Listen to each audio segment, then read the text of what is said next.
What we're going to do today is build a brand new set of Sarvin wheels.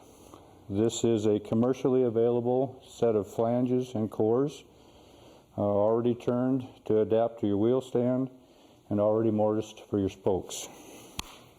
A Sarvin spoke has a top and a bottom, and I mean a top and a bottom as it's placed on the wheel stand. As we place the spoke on a flat surface and press down on the wedge of the spoke, we'll notice that the tip of the spoke will pick up off of the surface. We're going to start alternate assembly into the hub. As we drive each spoke in, you'll notice a change in pitch.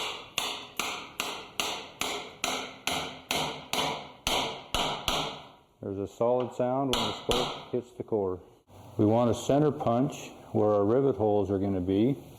We want to be on the center of the flange, and we're going to go at the joint of every other spoke.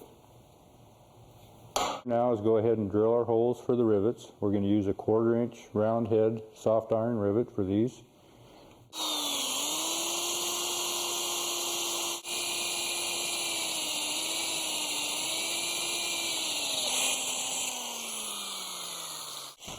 After we place our rivets in each of the holes, we'll trim them to length and then go ahead and take them to the anvil, and with a rivet set, we'll tighten them up.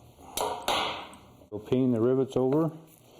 This will allow us to have a nice round crown to the rivet.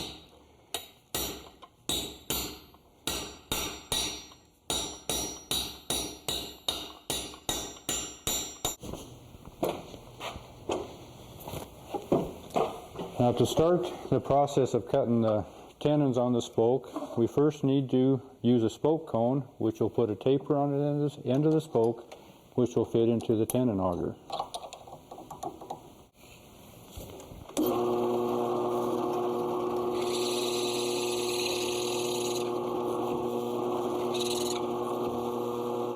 The next step is going to require the use of a tenoning auger. This particular tenon auger allows us to cut tenons from a 1/2 inch to 1 inch.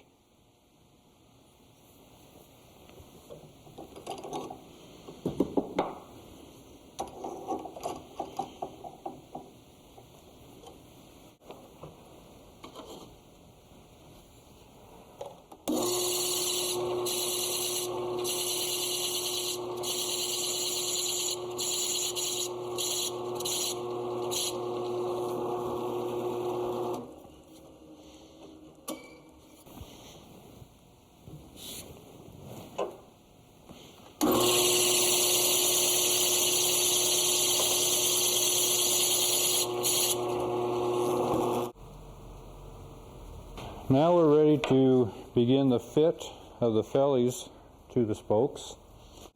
This inside diameter of the fellies is what will set down onto the shoulders of the spoke. To measure the holes in the felly, we're going to use what is known as a traveler. A traveler is designed to measure 24 inches in every revolution. Our calculations showed us that we need 7 9/16 between our holes, and we'll do these center to center.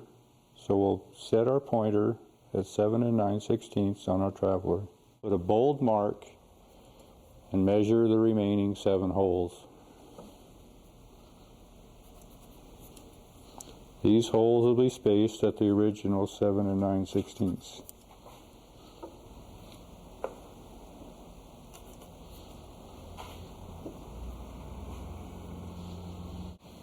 Okay, now you want to repeat this procedure to your other felly, and then we'll go to the drill press.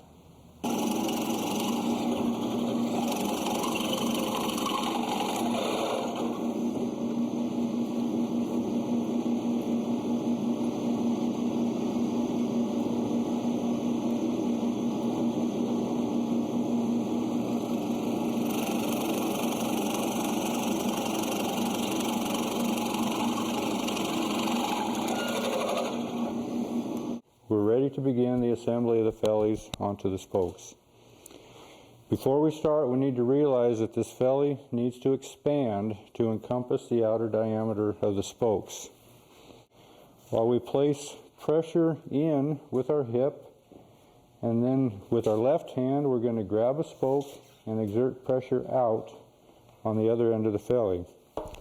While doing this, we're going to bring in the next spoke into line and bring our felly in just a little more. And moving down a spoke, we can bring our next spoke in.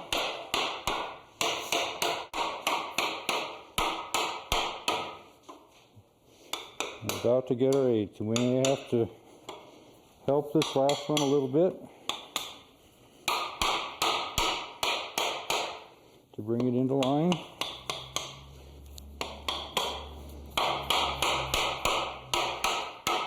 And go ahead and seat the felly to the shoulders of the spokes.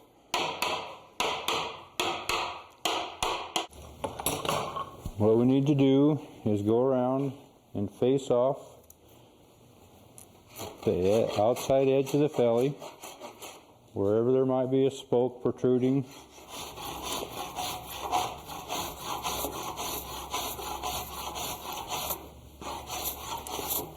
Bring our felly face into flush. All our spoke joints are up tight. The space in our fellies are going to come together as our spokes come up into dish under the pressure of the tire shrinking onto the wheel. This is where we head to the tire shop.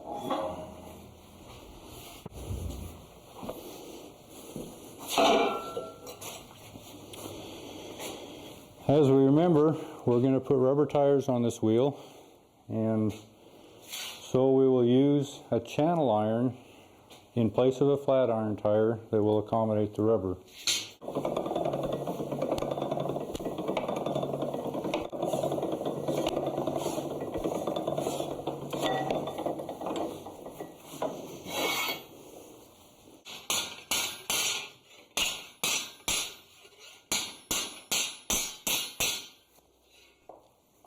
Now we'll go ahead and do our preparations for our weld and go ahead and weld the channel together. Okay. Now this is a roller that will allow us to heat the tire inside the shop.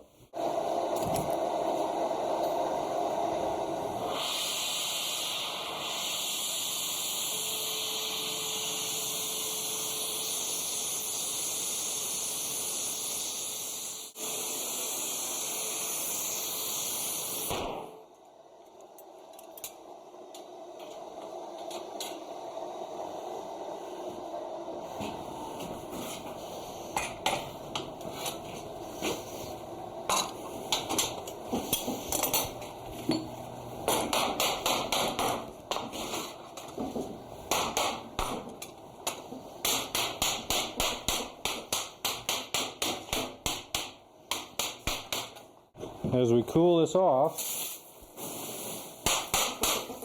we'll tap around the wheel, and that'll help set the joints in the wheel as the tire tightens.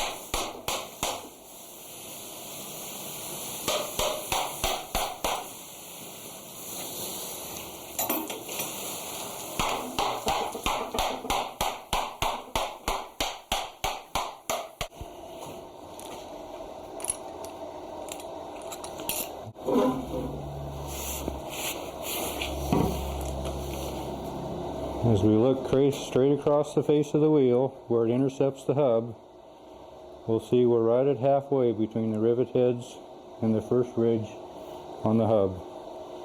Setting the tire, we don't always get a nice neat alignment. So here's where we'll take and align the two up.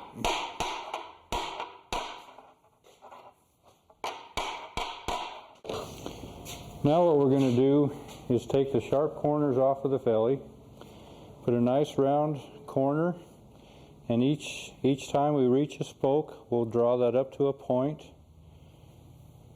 so we have a nice finished effect when we're done.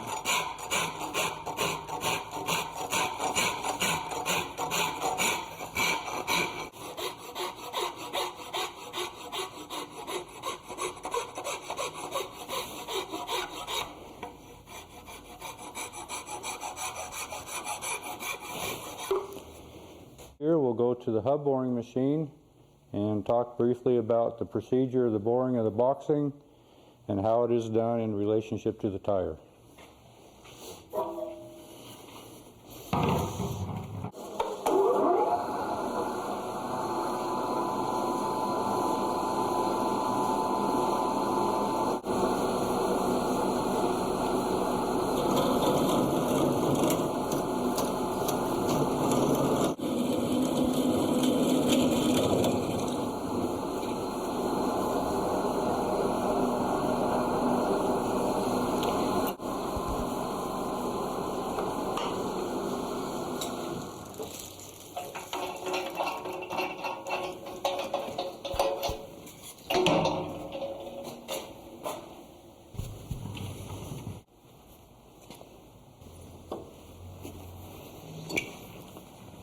We'll first press the boxing down flush with the hub flange.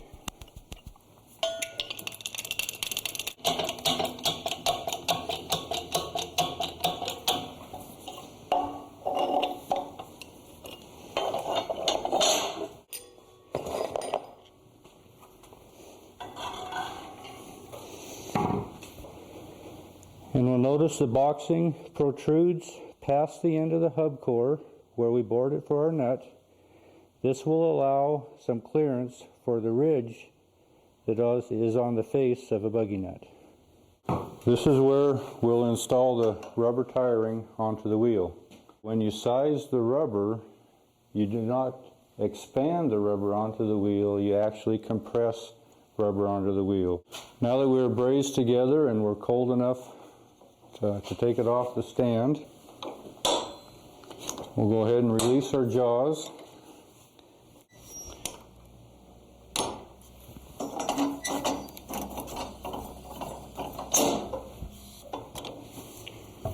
And you can see that we have a space here that we'll have to work together. We'll lubricate it a bit. Now, due to the compression that is in this rubber and the overlap of rubber when we initially sized it, we'll have enough compression in this rubber to come back together, and the extra compression from the overlap will keep this joint tight while the wheel is being driven. We can do this just by kind of bouncing it on the floor here.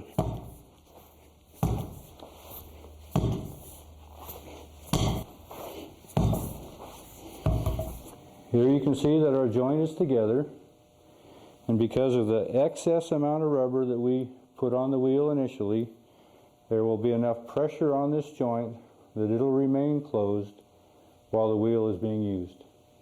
From here we can go back to our wheel stand.